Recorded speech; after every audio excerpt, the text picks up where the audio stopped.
자, 오늘은 18과 놀라운 하나님의 지혜에 대해서 함께 공부하겠습니다. 본문은 고린도전서 2장 1절에서 16절까지입니다. 들어가기 보겠습니다. 어느 시대나 사람들은 지혜를 추구합니다. 바울이 사역하던 때도 마찬가지입니다. 그러나 세상의 지혜는 하나님의 지혜와 견줄 수 없습니다. 또한 사람의 지혜로는 하나님의 지혜를 알 수도 없습니다. 오직 하나님의 영이신 성령께서 깨닫게 하실 때만 가능한데 십자가에 못 박히신 예수님이 바로 하나님의 지혜입니다. 자, 1번 사도 바울은 오직 알고 싶은 한 가지가 있음을 강조합니다. 그 한 가지가 무엇입니까? 자, 하나님은 우리 예수 믿는 사람을 세상에 보내셔서 하나님의 구원의 진리에 대해서 증거하게 하셨습니다. 그런데 우리 예수 믿는 사람들은 세상 사람들과 비교했을 때 지식이 월등히 높은 것도 아니고 또 여러 분야에서 실력이 뛰어난 것도 아니에요. 단지 우리는 세상 사람들보다 먼저 예수를 믿었다는 것, 그거 외에는 그들과 다른 점이 없습니다. 그래서 우리는 다른 사람한테 기독교에 대해서 설명하거나 예수 믿으라고 전도하는 것이 자신이 없을 때가 있어요. 나 혼자 예수 믿으라면 잘할 수 있겠지만 다른 사람한테 예수 믿으라고 전도하는 것이 자신 없어 할 때가 있다는 것입니다. 왜냐하면 우리가 믿는 것이 눈에 보이지 않기 때문에 그렇습니다. 눈에 보이지 않는 하나님의 구원에 대해서 다른 사람들을 설득할 만큼 그런 자신감이 내게 없다는 거예요. 자, 1절을 보겠습니다. 형제들아, 같이 읽습니다. 시작. 형제들아, 내가 너희에게 나아가 하나님의 증거를 전할 때에 말과 지혜의 아름다움으로 아니하였나니. 자, 바울은 고린도에서 전도할 때 고린도인이 좋아하는 웅변술이나 어떤 수사적인 말재간을 사용하지 않았습니다. 자, 고린도인은 그리스 사람들인데 그리스 사람들에게 있어서 이 호머라는 사람이 쓴 일리아드라는 대서사시는 정말 절대적으로 영향력을 끼쳤어요. 이 호머라는 사람은 맹인으로 알려져 있는데 그리스 사람들은 이 호머가 쓴 일리아드 읽어보신 사람 있나요? 일리아드를 시를 비롯한 문학이나 사상의 표준으로 삼았던 것입니다. 그래서 그리스 사람에게 문학은 곧 서사시를 말하는 것이었어요. 대하 드라마 같은 것을 말하는 거죠. 또한 그들에게 덕은 용기를 의미했는데 이 용기는 무슨 용기인가 하면 다른 사람한테 복수하는 것을 의미합니다. 그리고 나중에 그리스에는 비극이 유행했어요. 희극보다는 비극, 트레저디, 비극이 유행했는데 이 비극은 국가적 가치와 개인적 양심이 갈등을 일으키는 내용이 주를 이루었다는 거죠. 나중에 이 사포라는 여성이 등장하면서 이 시가 점점 남녀 간의 사랑으로 변하게 됩니다. 이 사포라는 여인은 레스보스 섬 출신인데 여러분 여기서 레스보스 섬 출신인데 동성연애자, 여성 동성연애자, 레즈비언이라는 단어가 여기서 나오기 시작했어요. 그리스의 신화, 그래서 플라톤의 대화편의 책을 보면 처음에는 이 그리스 사람들이 영혼에 대해서 관심이 없다가 점점 영혼에 대해서 또 사람의 양심에 대해서 관심을 갖는 것을 볼 수 있습니다. 하지만 그들은 영혼에 대해서 막연한 추측만 할 뿐이었지 결정적인 것을 알지 못했어요.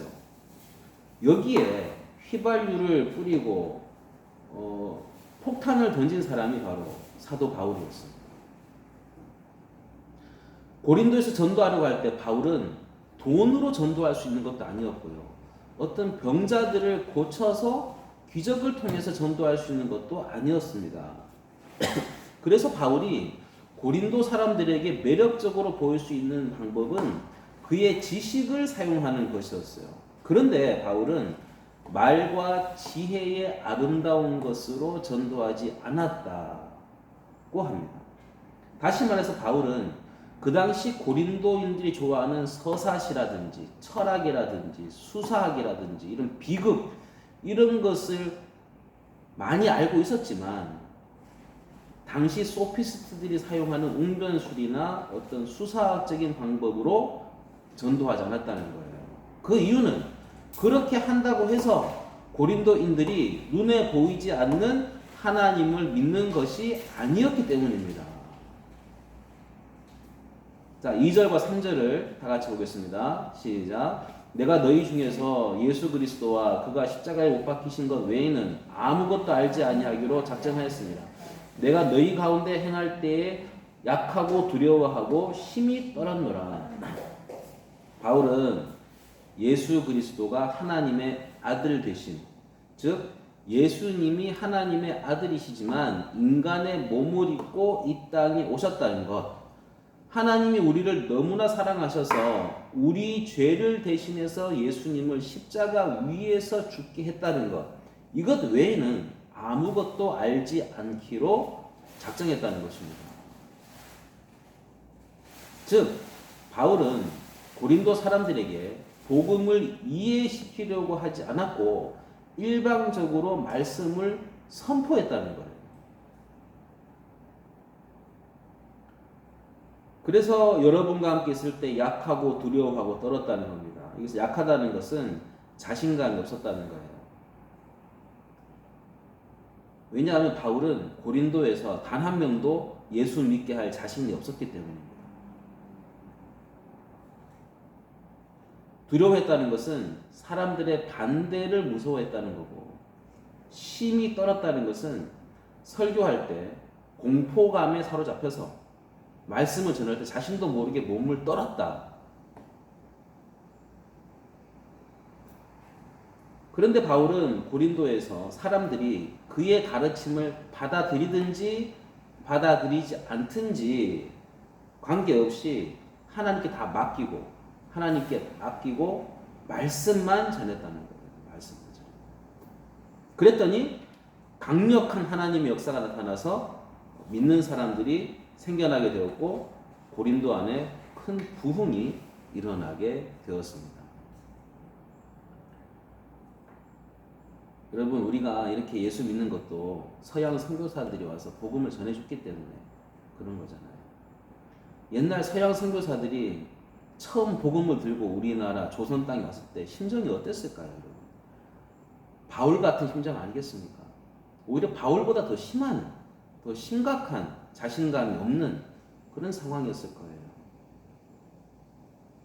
반상의 구별이 있고 인권은 완전히 바닥이고 무속신앙이 쩔어있는 이 조선 땅에 피부 색깔이 다른 서양 사람들이 와가지고 그 서양 사람들의, 서양 선교사들의 자녀들이, 어린 아이들이 약을 못 먹어가지고 많이 죽었습니다. 그게 양화진 선교사 묘역에 하면 그 선교사의 자녀들이 엄청나게 죽었어요. 그 선교사 자녀들의 피값으로 우리 한국교회가 이렇게 부흥하게 된 것입니다.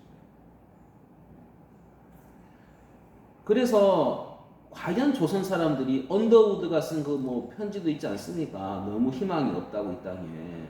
그러나 그들이 통역관들을 데리고 다니면서 말을 타고 다니면서 시골 구석구석 찾아다니면서 복음을 전하는 거예요.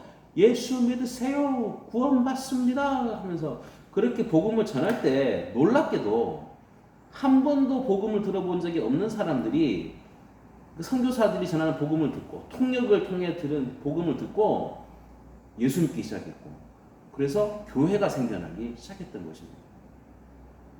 참으로 놀라운 일이 아닐 수가 없어요. 그래서 그때 선교사들은 깨달았어요. 아, 선교는 하나님이 하시는 거구나. 하나님이 하시는 거. 자, 문제 읽어보겠습니다. 사도 바울은 오직 알고 싶은 한 가지가 있음을 강조합니다. 그 한 가지는 무엇입니까? 2절에 나오죠. 정답은 뭐예요? 오직 예수 그리스도와 십자가를 전하는 데에만 관심이 있다.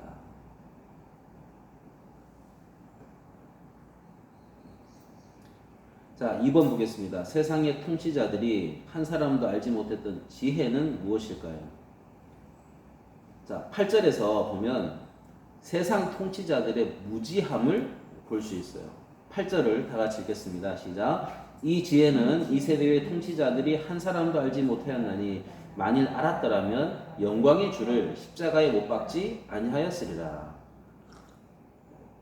6절에서 10절까지 보면 바울이 여러 번 지혜에 대해서 말하는데 하나님의 지혜와 세상의 지혜를 언급하면서 하나님의 지혜와 세상의 지혜가 다르다고 그렇게 말합니다. 자, 세상의 지혜로는 하나님의 지혜를 알 수 없다고 말하고 그 하나님의 지혜가 뭔가 하면 사람들이 십자가에 못 박은 예수 그리스도라는 것을 말해줍니다. 자, 바울이 살던 시대 고린도에는 로마의 통치자도 있었고 그리스의 통치자도 있었습니다. 그러나 그 통치자들은 아무도 하나님의 지혜를 알지 못했습니다. 왜냐하면 하나님의 지혜는 하나님이 계시해 주시지 않으면 알 수 없기 때문이에요. 게다가 세상의 높은 자리에 올라간 사람들은 세상의 지혜와 지식이 전부라고 생각해서 다른 지식을 인정하려고 하지 않습니다. 그래서 로마의 통치자나 유대의 종교 지도자들이 예수님을 알지 못하고 영광의 주를 영접하고 경배하는 대신에 어떻게 했어요? 십자가에 못 박아 죽였던 것입니다. 만약 그들이 조금이라도 예수님에 대한 지식이 있었다면 절대로 영광의 주를 십자가에 죽게 하지 않았을 거예요.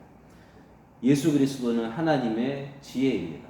하나님은 예수 그리스도를 통하여 하나님의 지혜를 드러내시고 또 하나님의 지혜를 숨겨두고 계십니다. 그리고 그 지혜가 바로 구원의 지혜입니다. 하지만 세상의 지혜는 힘이에요. 힘이 곧 진리이고 지혜입니다. 힘이 있어야만 인정을 받게 되고 힘이 없으면 아무것도 아닌 게 세상이에요. 그리고 힘이 있어야만 힘이 없으면 아무리 옳은 말을 해도 조롱거리가 되고 비웃음만 살 것입니다.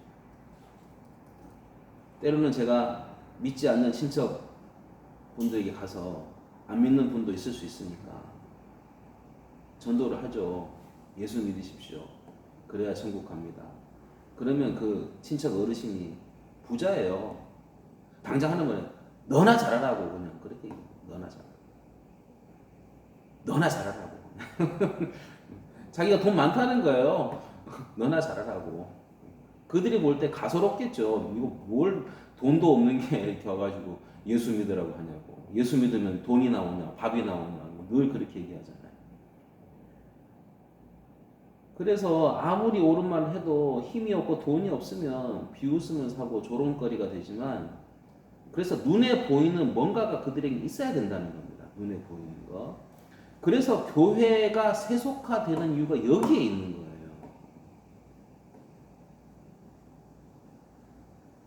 그래서 사람들은 힘을 가지려고 합니다. 정치적인 힘, 또 경제적인 힘, 또 지식적인 힘, 기술적인 힘, 또 요즘 어때요? 외모적인 힘까지 가지려고 수단과 방법을 가리지 않고 노력하고 있습니다. 그러나 세상적인 힘이 구원을 보장해 주는 것은 절대로 아니라는 거예요. 예수 그리스도는 하나님의 구원의 지혜입니다. 남녀노소, 빈부, 격차, 동서양의 차별이 없이 믿기만 하면 구원에 이르는 하나님의 지혜입니다. 그렇기 때문에 하나님의 지혜는 차별이 없는 지혜입니다. 사람의 판단으로는 또 측량할 수 없는 사랑의 지혜입니다. 그리스도인들은 성령의 능력으로 하나님의 구원의 지혜이신 예수님께 영적인 눈이 열린 사람들이에요. 믿음의 눈이 열려있는 사람들이 바로 그리스도인들입니다. 문제 2번 보겠습니다. 세상의 통치자들이 한 사람도 알지 못했던 지혜는 무엇입니까? 정답은 예수 그리스도.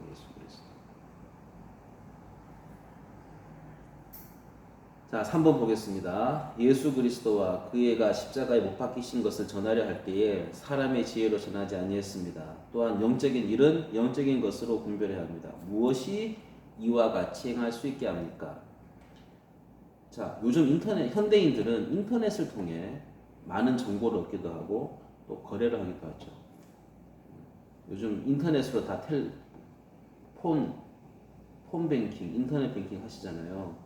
물론 우리 박현숙 전사님 아직도 텔레뱅킹으로 하시지만 폰뱅킹, 인터넷 뱅킹으로 다 한단 말이죠. 그런데 일반인이 웹사이트에 들어오지 못하도록 막아놓는 그런 기관도 있어요. 예를 들어 대학교에서 학생의 성적이나 신상 정보를 아무나 들어오지 못하도록 차단시켜 놓고, 또 은행의 계좌 거래도 아무나 들어올 수 없도록 비밀번호나 공인인증서를 꼭 해야 되고, 또 국방부에서 하는 작전 같은 것도 일반인은 절대로 들어오지 못하도록 막아 놓습니다. 거기에 들어가서 정보를 얻으려면 어떻게 해야 됩니까? 거기에 들어갈 수 있는 신분이 되어야 돼요. 그리고 거기에 맞는 비밀번호를 입력해야만 거기에 들어가서 정보를 얻을 수가 있습니다. 하나님의 은혜의 세계도 마찬가지예요. 정당한 자격을 가진 사람이 아니면 하나님의 밝은 은혜의 세계, 영예의 세계에 들어가서 은혜를 받을 수가 없습니다. 그리고 그 안에 우리가 접속해서 무엇인가를 얻어낼 수도 없다는 거예요. 즉, 세상 사람들은 철저하게 하나님의 빛의 영역, 은혜의 영역으로부터 차단되어 있다는 거예요. 그런데 하나님으로부터 매일 우리에게 전파가 오고 있다면 우리는 그 전파를 매일마다 반드시 수신해야 됩니다. 접속해야 됩니다. 접속. 하나님이 사용하시는 전파는 일반 전파가 아니라 성령 전파라는 거예요. 성령 전파. 자, 12절 13절을 같이 보겠습니다. 시작. 우리가 세상의 영을 받지 아니하고 오직 하나님으로부터 온 영을 받았으니 이는 우리로 하여금 하나님께서 우리에게 은혜로 주신 것들을 알게 하려 하심이라. 우리가 이것을 말하거니와 사람의 지혜가 가르친 말로 아니하고 오직 성령께서 가르치신 것으로 하니 영적인 일은 영적인 것으로 분별하느니라. 자, 여기서 세상의 영, 12절의 세상의 영은 세상 사람들이 가진 정신세계 또는 가치관 또는 세계관을 가리킵니다. 세상 사람들의 정신세계, 가치관, 세계관은 예수를 믿지 않는 상태이기 때문에 정욕적이고 또 미신적이어서 하나님의 그 세계에 대해서는 아무것도 알지 못합니다. 12절에 나오는 오직 하나님으로부터 온 영을 받았으니, 누구든지 예수 믿는 사람은 하나님이 주시는 성령을 받게 됩니다. 예수 믿는 순간 우리는 성령이 내 안에 역사하셔서 내가 죄를 고백하게 되고 예수님을 영접하게 되는 거예요. 그래서 성령은 우리의 감겨있는 영의 눈을 뜨게 해주는 분이시고, 죄로 죽어있던 영적인 감각을 살아나게 해주셔서 하나님을 알게 해주고 하나님으로부터 오는 축복을 우리가 받게 해 주십니다. 예전에 신학교에서 누가 간증을 하는데, 같은 반 친구이죠. 언제 구원 받았느냐, 자기는 어떻게 알 수 있는가 하면 장애인의 날이 자기는 구원 받은 날이래요. 왜 장애인의 날이냐? 그 장애인의 날에 자기가 예수님 영접했다는 거죠. 그래서 잊지 않는데 그만큼 영적인 감각이 죽어있던, 영적인 장애인이었던 내가 예수님으로 말미암아 다시 정상인이 됐다. 그래서 자기는 장애인의 날이 자기 구원받은 날인 것을 명확하게 알고 있다. 영적인 장애인에서 새 사람이 됐다. 죽어있던 그 감각들이 다시금 다 살아나게 되었다. 영의 눈이 뜨이게 되고 귀가 열리게 되고 하나님을 알 수 있는 그런 사람이 되었다라는 것을 들은 적이 있습니다. 하나님이 주신 지혜는 정말 뛰어나고 훌륭해서 인간은 이 하나님 주신 지혜를 가지고 또 기술과 문명을 만들어내는데 성공했습니다. 그런데 인간의 지혜가 아무리 뛰어나다 할지라도 인간의 모든 지혜는 한마디로 생명을 연장시키는 지혜밖에는 되지 않습니다. 지금 코로나가 왔지만 많은 백신도 개발하고 있지만 우리 인간이 할 수 있는 것은 그것을 치료하고 생명을 연장시켜주는 것밖에 안 돼요. 그런 근본적인 일들이 일어나지 않게는 못한다는 거죠. 그리고 이런 일이 있기 때문에 또 인류는 또 연구해서 약을 개발할 수 있게 되는 것입니다. 인간의 생명을 연장시키는 것밖에는 인간은 할 수 있는 게 없어요. 인간의 지혜는 거기까지라는 겁니다. 인간은 세상에 대한 많은 지식을 모으고 연구하는 데 성공했지만 여전히 하나님에 대해서는 알지 못합니다. 거듭남이라든지 죄삼이라든지 성령이 우리 안에서 행하시는 것들을 전혀 이해하지 못해요. 왜냐하면 이 모든 일들은 영적인 세계에 속한 것들이기 때문입니다. 그래서 우리가 예배를 드리면 새 힘을 얻고 예배를 드림으로써 하나님의 능력으로 변화되는 것, 이것을 세상 사람들은 이해할 수가 없어요. 그래서 우리는 예배를 목숨처럼 여기는 것입니다. 예배를 통해서 우리는 힘을 얻고 우리는 다시 하나님의 능력으로 변화될 수 있기 때문에, 그래서 온라인을 통해서라도 우리는 예배 드리는 것입니다. 세상 사람들은 이렇게 매일마다 교회 가는 것을 이해할 줄 못하는 거죠. 영적인 세계를 모르기 때문에 그런 거죠. 그래서 13절 하반절에 보면 영적인 일은 영적인 것으로 분별하느니라. 우리가 세상에서 여러분 돈을 많이 벌거나 출세하는 데에는 하나님의 말씀이 크게 도움이 되지 않을 수도 있습니다. 그래서 세상 사람들이 볼 때 하나님을 믿는 것은 미련해 보이는 것이고 어리석게 보이는 거예요. 왜냐하면 자기들처럼 우리가 눈에 보이는 것을 믿지 않고 눈에 보이지 않는 것을 믿기 때문입니다. 그러나 우리가 나 자신을 알고 하나님을 아는 것, 기독교 강요 1장 1절에 보면 나를 아는 지식과 하나님을 아는 지식이 같다 그랬어요. 하나님을 알아야만 나 자신을 알 수 있습니다. 나 자신을 알고 하나님을 알고 우리 인생이 구원을 받는 데에는 사람의 가르침이 전혀 도움이 되지 않습니다. 그 지혜는 눈에 보이는 것을, 눈에 보이지 않는 것을 알지 못하기 때문이에요. 세상의 지혜는 눈에 보이지 않는 것을 알지 못하기 때문입니다. 우리 영혼이 살고 우리 인생이 구원받으려면 오직 하나님의 지혜 없이는 불가능한 것입니다. 자, 문제 3번 다시 봅니다. 예수 그리스도와 그의 십자가에 못 박히신 것을 전하려 할 때 사람의 지혜로 전하지 아니했습니다. 또한 영적인 일은 영적인 것으로 분별해야 합니다. 무엇이 이와 같이 행할 수 있게 합니까? 무엇이 같이 행할 수 있게 합니까? 오직 성령의 가르침을 통해, 성령을 통하여 우리는 영적인 것들을 알 수 있는 거죠.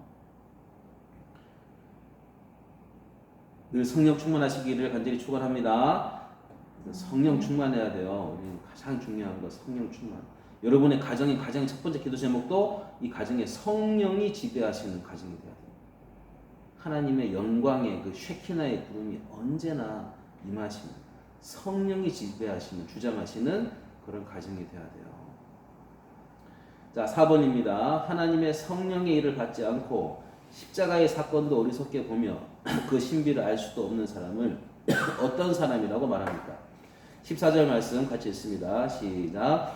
육에 속한 사람은 하나님의 성령의 일들을 받지 아니하나니 이는 그것들이 그에게는 어리석게 보임이요 또 그는 그것들을 알 수도 없나니 그러한 일은 영적으로 분별되기 때문이라. 아유, 우리 김규리 집사님 애가 뒤에 와서 인사하네. 자, 여기에서 육에 속한 사람은 예수를 믿지 않고 예수를 믿지 않으니까 성령이 그 안에 없는 사람을 말합니다.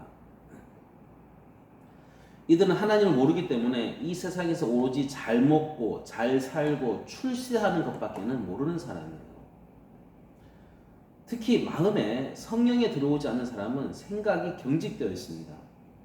그리고 내가 생각하는 것 외에는 받아들이지 않고 다 틀렸다고 생각하는 사람이에요. 그래서 믿지 않는 자는 성령이 하시는 지혜를 깨달을 수 없고 오히려 말씀을 믿는 자들을 어리석다고 미련하다고 그렇게 여깁니다. 사실 자연 상태에서는 누구나 자기 힘으로 예수를 믿는 게 힘들어요. 또 말씀을 받아들이는 것이, 믿는 것이 불가능합니다. 그러나 하나님의 성령은 이 자연 상태에 있는 사람의 마음속에 찾아오셔서 기적을 일으키셔서 하나님의 말씀을 조금씩 믿어지게 하시는 거예요. 그리고 나중에는 전폭적으로 받아들이게 하시는 거예요. 이것이 바로 우리 인생에 일어날 수 있는 가장 놀라운 기적이고 변화입니다. 제가 지난주에 말씀드렸잖아요. 기독교를 무너뜨리려고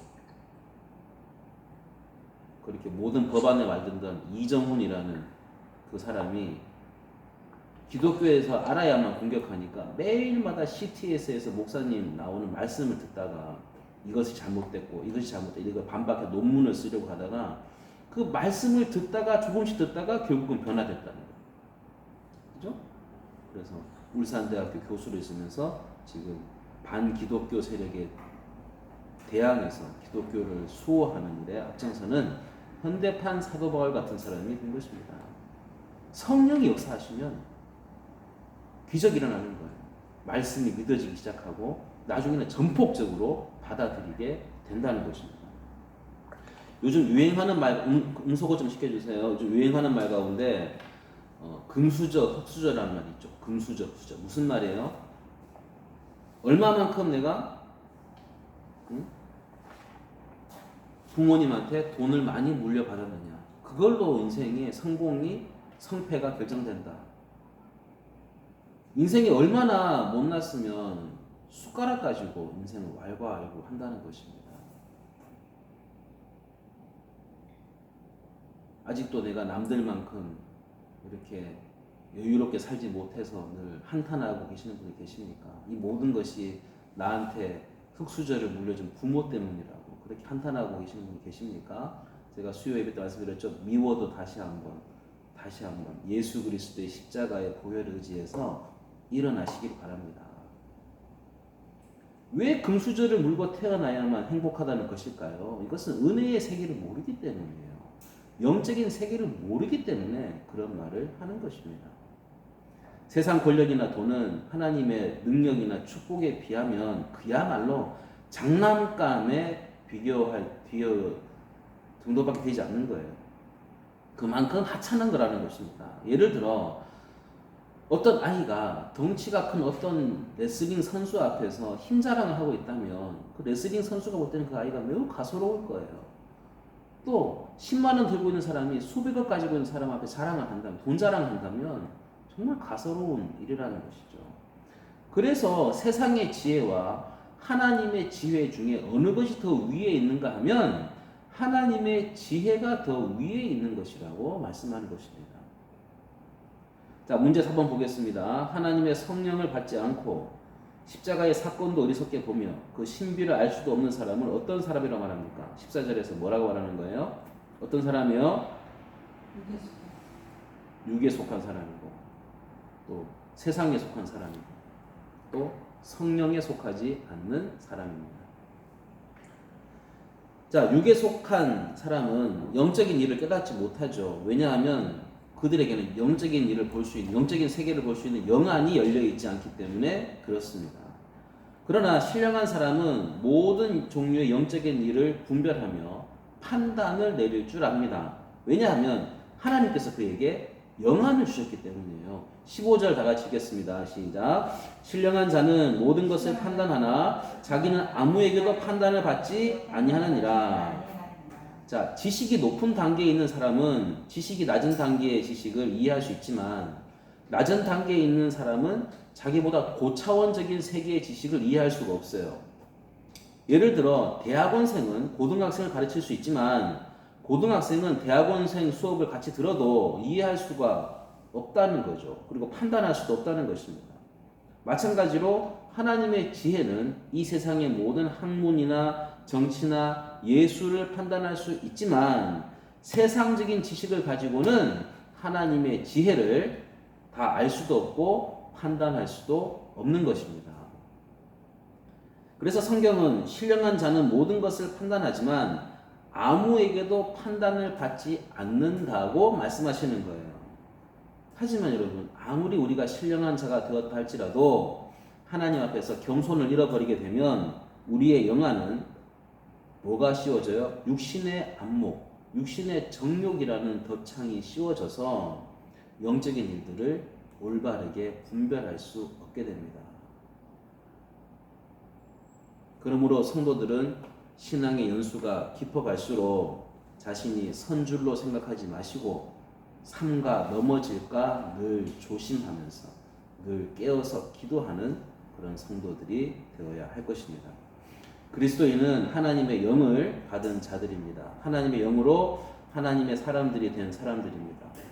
그렇기 때문에 무엇이 진리이고 거짓인지를 아는 것이고, 무엇이 영원한 것이고 무엇이 순간적인 것을 아는 것이고, 또 무엇이 가치 있고 무엇이 벌어야 할 것인지를 아는 사람들이 바로 그리스도인들이에요.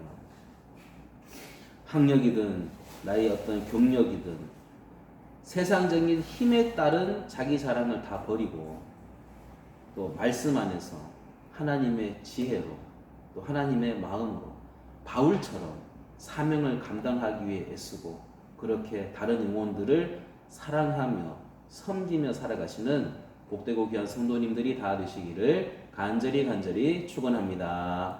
아멘. 기도하겠습니다. 하나님 아버지, 우리가 하나님의 영을 받은 자로 오늘도 영원한 하나님의 생명 안에서 하나님의 지혜로 하나님의 마음으로 오늘 하루도 살아갈 수 있게 해 주시옵소서. 세상적인 힘으로 인하여서 허탄한 자기 자랑의 함정에 빠지지 않게 하여 주시며 오직 주의 말씀 안에서 하나님의 지혜로 그리스도의 마음으로 하루하루를 살아가는 복된 성도님들이 다 되게 해 주시옵소서.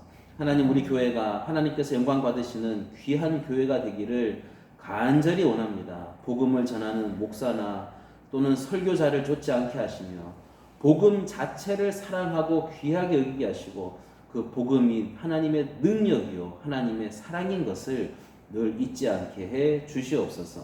그래서 날마다 십자가만 자랑하게 하시고 이 복음을 조금도 타협하지 않는 우리 교회가 사람 중심의 교회가 아닌 하나님 중심의 꽃동산 교회가 될 수 있도록 우리 안에 은혜를 허락하여 주시옵소서. 성도들의 신앙의 연수가 깊어질수록 자신이 선줄로 생각하지 말게 해 주시고 늘 조심하게 하시고 모든 자기 자랑을 버리고 말씀 안에서 하나님의 지혜로 하나님의 마음으로 사도 바울처럼 사명을 잘 감당하며 다른 영혼들을 사랑하며 섬기며 살아가는 귀하고 복된 성도님들이 다 되게 해 주시옵소서. 오늘도 말씀에 순종하여 함께 또 복음을 전하고 또 주보를 전달하고 전도 아파트마다 일일이 방문하여 전도할 때 하나님 은혜를 베풀어 주셔서 우리 안에 기쁨이 넘쳐나게 하시고 하나님 또 이 전도지를 통하여서 구원받는 사람들이 나타나게 해주시며 주님의 말씀에 순종하여 복음의 전도에 참여하는 모든 성도들에게 하나님의 위로와 은혜와 축복이 넘쳐날 수 있도록 역사하여 주시옵소서. 모든 것 주님께 맡겨드리고 감사드리며 예수님의 이름으로 축복하며 기도하옵나이다. 아멘. 수고하셨습니다.